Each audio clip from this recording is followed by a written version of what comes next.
వార్తల వల్ల కాదు, రాధా ప్రశాంత్ సినిమా షూటింగ్ నడుస్తున్నప్పుడు సెట్స్ లో ఎంతమంది మేనేజర్లు కొట్టారు? ఎంతమంది మేనేజర్లు కొట్టలేదు కానీ నిజం చెప్పండి.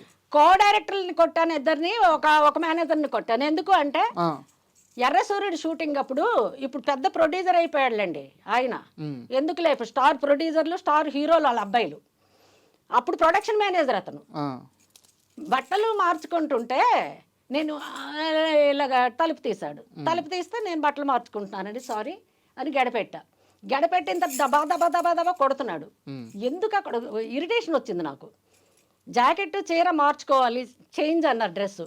దబా దబా కొడుతుంటే నాకు తేళ్ళు జర్లు, అప్పటికే నాకు బ్లడ్ ఉడుకుతుంది లోపల. ఒకసారి చెప్పా, నీడావిడు ఆడి తర్వాత వీడు కో బ్రదరా ఎవడ వీడి కథ ఏంటో చూద్దామని చెప్పేసి డోర్ తీశాడు. చూస్తే వీడే శోభన పెళ్లి కొడుకులాగా నిల్చున్నాడు హీ అని చెప్పేసి. ఏంటి కథ అన్న, ఏంటి మీరు పెద్ద గ్రేట్గా ఫీల్ అవుతున్నారు, అవుట్డోర్కి వెళ్తే ఆ చెట్టు దగ్గర ఇలా పక్క తిరిగి మార్చుకుంటారు, మీరు ఇట్లాగ వచ్చేసి గెడలు పెట్టి మీరు ఇలా తలుపులు వేసి మార్చుకుంటే ఇండస్ట్రీలో ఉన్నట్టే చాలా మందికి చూసాం మీలాంటి వాళ్ళకని అన్నాడు. ఆహా మంచిదే, నేను కూడా చాలా మందికి చూసే వచ్చాను. నక్సలైట్ల బ్యాక్గ్రౌండ్ అమ్మ మాది అక్కడ.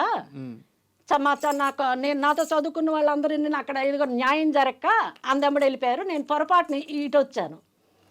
అర్థమైంది కదా, ఏంటి కథ చెప్పంటే చాలా మందికి చూసాము, నేను చూసాను, పద్ధతి తేల్చుకుందామని చెప్పేసి. అంటే ఏంటి తేల్చుకునేది, నేను ఇక్కడే ఉంటాను, నువ్వు మార్చుకోవాలి, నేను ఇక్కడి నుంచి కదలను అన్నాడు.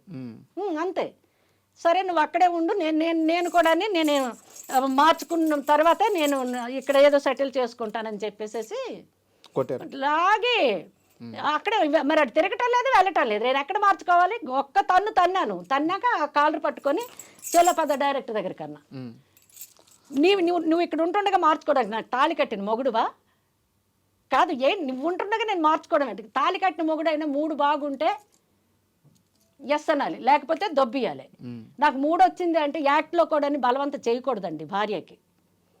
పతివ్రత అయితే సహకరించవచ్చు, నేను కాదనలేదు, మీరు చెప్పేది కరెక్టే. ఇప్పుడు నేను కాదనలేదు, భర్త ఇప్పుడు అలాగే సహకరించకపోతే బయట తిరుగుతాడంట. ఇక్కడ సహకరించినా ఇక్కడ అందంగా ఉన్నా కూడా బయట కొంపలు పెట్టుకొని కొల్లేర్లు అవుతున్నాయి కదండి జీవితాలు. అక్కడ ఏంటి అంటే నేను ఇక్కడే ఉంటాను, నువ్వు మార్చుకోవాలన్నాడు. అక్కడే నువ్వు ఉండు, నేను చేయాల్సింది చేస్తానన్నాను. ఒక తాపుతున్నాను, ఫిల్టర్ పట్టేసుకొని తీసుకెళ్ళాను. సరే, నేను నెంబర్ ఆఫ్ ఇన్సిడెంట్స్ గురించి వెళ్ళట్లేదు, నాకు తెలిసి ఇది మొదటిది కాదు, అంతకు ముందు జరిగింది, తర్వాత జరిగింది. కానీ మీరు ఖండించింది మరి పేపర్ వాడు తప్పుగా ఇగిపోతే ఎందుకు ఖండించాడు అన్నది యాజ్ ఎ జర్నలిస్ట్ గా మీకు ఐడియా ఉందా? తప్పు లేదు కాబట్టి ఖండించాడు కదా. చిత్రహింసలని రాపించింది పోలీసోడు. ఆ పేపర్ ని హైలైట్ చేయడం కోసం స్టింగర్ అనేవాడు రాంగ్ న్యూస్ తీసుకొచ్చి వాడి కమిషన్ వాడు తీసుకున్నాడు. నేను అడగడానికి కారణం కూడా అదే, ఆ రోజు మీ తప్పు లేదు అని చెప్పడానికే నేను అడగడానికి కారణం. అండ్ ఈ విషయంలో కూడా మీరు మేనేజర్ని కొట్టింది కూడా, అతన్ని ఎవరు మేనేజర్ కానీ లేకపోతే ఆ కో డైరెక్టర్ కానీ మీరు కొట్టింది కూడా అక్కడ ఏం జరిగిందో చెప్పడానికే నా ఉద్దేశం. సో మీరు ఆ రోజు ఇప్పుడు ఎవరైతే స్టార్ ప్రొడ్యూసర్ అని చెప్తున్నారు కదా, ఆయన కొట్టింది అలా మీరు సినిమా సెట్ లో కొట్టడం మొదటిసారి కాదు. మరి ఆయన నేను ఉంటుంటాను, మార్చుకో, నేను ఇక్కడ నుంచి వెళ్ళను, నువ్వు మార్చుకో అంటే అది ఎంతవరకు కరెక్ట్ మీరు చెప్పండి. మీరు చేసింది కరెక్టే, అది మొదటిసారి కాదు. వాళ్ళ పక్కల మీద పడుకోవాలి ఒక విధంగా చెప్పాలంటే నా భాషలో. అలాంటి వాళ్ళు వేషాలు అలా అడిగితే ఇంకేమైనా ఉంటుందండి అక్కడ షూటింగ్ బదులు ఇంక వేరే జరుగుద్ది, వదిలేసేయండి. నాకు ఇంతవరకు అలాగ అడిగేవాళ్ళు, ఓపెన్ అయ్యేవాళ్ళు లేరు. ఇష్టం ఉంటే అది వేరే, ఇష్టం ఉంటే అడగక్కర్లేదు. ఇది ఏదో వస్తుందంటే అది నాకు మీరు తక్కువ రెమ్యునరేషన్ ఇచ్చినా పర్వాలేదు అని చెప్పేసి నేను యాక్ట్ చేసేటప్పుడు ఇష్టం ఉంటే పెట్టుకుంటాడు, లేకపోతే లేదు. మీ కోపం,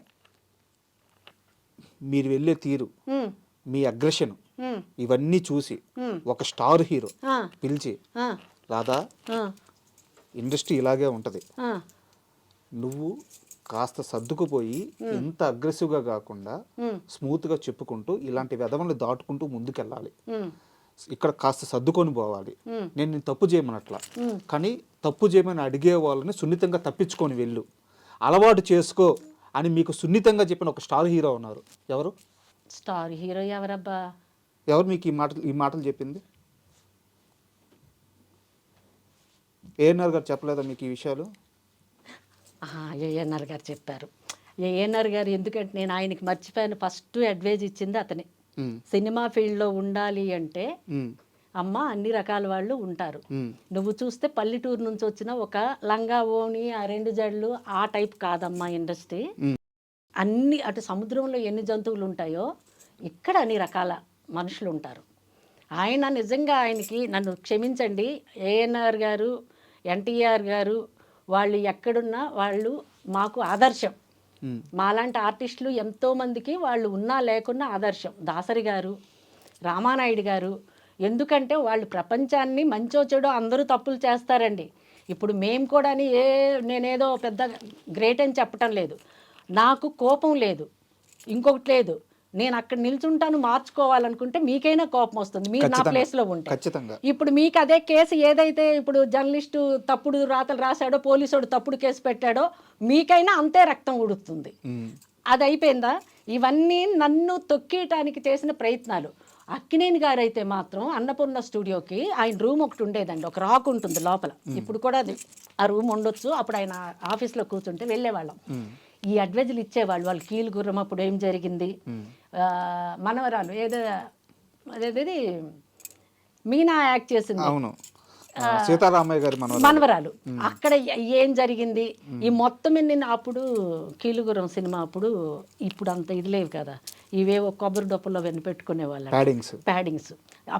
ఇప్పుడున్నంత ఆయన గుర్రం మీద కూర్చొని వెనక్కి హీరోయిన్ ఉంటే ఇలా తగలంగానే ఆయన వీపుకి గుచ్చేసేవంట. అదంతా షూటింగ్ అయ్యేటప్పటికి వీపు చూస్తే మొత్తము కమిలిపోయి ఉంటుందంట అతనిది. ఇవన్నీ నాతో చర్చించి ఆయన ఏమన్నారంటే, చూడమ్మా సార్, ఎవరికైనా మీరు పెద్దవాళ్ళు మీరు రికమెండ్ చేస్తే తీసుకుంటారు సార్, ప్లీజ్ సార్, మేము ఇండస్ట్రీకి నమ్ముకొని వచ్చిన వాళ్ళం, స్టేజ్ ప్రోగ్రామ్స్ చేసుకుంటూ వచ్చాను సార్ నేను, మీరు ఒక్క పిక్చర్కి. ఎందుకంటే నేను 2-3 ప్రోగ్రామ్స్కి చీఫ్ గెస్ట్లుగా, ఆయన చీఫ్ గెస్ట్, నేను కూడా కొత్తగా వచ్చాను ఏదో సెలబ్రిటీ అని, వంశీ రామరాజు గారని ఆయన చేసే ప్రోగ్రామ్స్లో దాసరి గారికి, నాకు, సి నారాయణ రెడ్డి గారికి, అక్కినేని గారికి కొన్ని ప్రోగ్రామ్స్కి ఇన్వైట్ చేస్తే నేను వెళ్ళేదాన్ని. అక్కినేని గారికి అలా పరిచయం, కొంచెం దగ్గరయ్యాం. దగ్గర అంటే ఏంటి, మాట్లాడేదానికి కొంచెం చనువు. అవును. అప్పుడు అనమాట సార్ ఎప్పుడు ఉంటారో తెలుసుకొని వాళ్ళ మేనేజర్కి ఫోన్ చేసి ఇక్కడ వెళ్ళి, మాణిక్యరావు అని ఒక అతను ఉండేవాడు ఎక్కడ మన అన్నపూర్ణ స్టూడియోలో మేనేజరు, వాళ్ళకో వీళ్ళకి వచ్చేసి సార్ ఉన్నారంటే కారు వేసుకొని వెళ్ళిపోవటం. ఇతను నాకు ఇచ్చిన సలహా ఏంటంటే, చూడమ్మా మా మనవరాలు సుప్రియ ఉంది, మాకు ఓన్ స్టూడియో ఉంది, వాళ్ళ మేనమామ కూడా టాప్ హీరో, నేను వాళ్ళ తాతను, మరి నేను కొన్ని సినిమాలు చేశాను, మరి మా మనవరాలకి మేము ఎందుకు ఇండస్ట్రీలో నెంబర్ 1 హీరోయిన్గా చేయలేకపోయాము? కొన్ని ఉంటాయి మాకు, మేము స్టూడియోలు ఉన్నా సముద్రం చూడటానికి పెద్దగా ఉంది, తాగడానికి నీళ్లు పనికిరావన్నట్టు కొన్ని చెప్పుకున్నవి, కొన్ని చెప్పుకోలేనివి. ఇండస్ట్రీలో కంపల్సరీ అది ఉండాలి, కమిట్మెంట్. అదే ఇప్పుడున్న భాషలో అది లేదు, అది కాదు అనేటప్పుడు, ఒకవేళ ఎవరైనా ఇలాగా పొరపాటున అందరూ నిన్ను ఇలాగా మనకి సోపు పెట్టి తోమి పామి అడిగే వాళ్ళు ఉండరమ్మా. వాళ్ళకి మేము ఇది ఇస్తాం, మాకు ఇది కావాలి అంతే, కండిషనల్గా ఉంటారు. అప్పుడు మీరు ఏం చేయాలి అంటే, ఓకే ఇష్టం లేదు, మొహం నేను చుట్లించుకుని ఇలా ఉండేదాన్ని, తెలీదు, ఇలా ఉండకూడదు, okay sir, thank you sir, okay sir, తప్పకుండా చూద్దాం సార్, సెకండ్ నీకు ఇష్టం ఉండదు, కష్టంగానే ఉంటుంది. లోపల ఆడేమైనా అంటే, లోపల నువ్వు ఇంటికి వెళ్ళి అద్దం ముందు ఉండి విజృంభించు ఎస్వీఆర్ లెవెల్లో, నీ అమ్మ dash dash how dare you say, అలాగంటావా ఇలా అంటావా, ఎక్కడొద్దు, అది సెట్లో వద్దు, అక్కడ ఓకే సార్, తప్పకుండా సార్, అలాగే సార్, చూద్దాం సార్, ఓకే, ఇలా యాక్ట్ చేయాలి. నువ్వు స్క్రీన్ మీద యాక్ట్ చేయడం కాదమ్మా, నిజ జీవితంలో యాక్ట్ చేయటం నేర్చుకో. ఇప్పుడు దాకా నేను అడిగిన ప్రశ్నలకు కారణం కూడా అదే. ఎక్కడా రాధా ప్రశాంతి తప్పు చేయలేదు, తప్పు జరుగుతున్నప్పుడు ఖండించకుండా బయటికి రాలేదు. కాకపోతే రాధా ప్రశాంతి మీద పడ్డ ఒకే ఒక్క ముద్ర ఏంటంటే ఆ అగ్రెసివ్ నేచర్. ఏఎన్ఆర్ గారు మీకు సలహా ఇచ్చినట్టు మీరు ఆ యాక్టింగ్ చేయలేకపోయారు నిజ జీవితంలో రాలేదండి. రాజా గారు మీ ఐ డ్రీమ్ స్టూడియోలో ఉండి, నేను కళామా తల్లి సాక్షిగా చెప్తున్నాను, నాకు తెలిసి తెలియక చిన్నప్పుడేవో కొన్ని తప్పులు, అంటే మాట ద్వారా కానీ ప్రవర్తన ద్వారా కానీ ఎలాగైనా అందరము చేస్తాము, నేను చేసి ఉండొచ్చు, నేను దేవతను కాను, నేను చెప్తున్నాను. నాకు తెలిసి అప్పుడు ఏం చేశానో, నేను పోయే ముందు నాకు మంచి చావు రావాలి అంటే మనము మంచి చేయకపోయినా పర్వాలేదు, చెడు అయితే చేయకూడదు అనేది నేను నిర్ణయించుకున్నానండి. ఎందుకు అంటే నాకు డబ్బులు తక్కువ ఇచ్చినా నేను యాక్ట్ చేస్తాను పెట్టుకోండి అంటే పెట్టుకోవటం లేదంటే వాళ్ళు డైరెక్ట్గా వాళ్ళు ఎక్స్పెక్ట్ చేసింది నాకు అర్థమైపోతుంది. అర్థమైంది కదా. ఇప్పుడు మీ ముఖానికి ఇప్పుడు వేషాలు ఎందుకు అంటే మేము స్టేజ్ ఆర్టిస్ట్, నేను స్టేజ్ నుంచి వచ్చాను, నేను చనిపోవడం కూడా యాక్టింగ్ చేస్తూ నేను చనిపోతే నాకు అంతకంటే అదృష్టం ఇంకొకటి ఉండదు అన్నది నా డ్రీము. సరే ఎవరిస్తారో ఎవరో తర్వాత విషయం లేదు. మీలాంటి వాళ్ళు నలుగురు ఇంటర్వ్యూ పిలిచినా నా కష్టసుఖాలు నేను షేర్ చేసుకుంటూ అదే షూటింగ్లో ఫీల్ అవుతా. అలాగని ఇండస్ట్రీకి నేను తప్పు పట్టడం లేదు. ఇండస్ట్రీలో మంచి ఉంది, చెడు ఉంది. ఒక ఇండస్ట్రీయే కాదు, పొలిటికల్ ఫీల్డ్ తీసుకోండి, మామూలు ఫీల్డ్ తీసుకోండి, తోటకూర గమేళ్ళు మోసిన దగ్గర నుంచి ఆఫీసుల్లో పనిచేసిన వాళ్ళ దగ్గర నుంచి విషయాలు అన్ని దగ్గరలో ఉన్నాయి.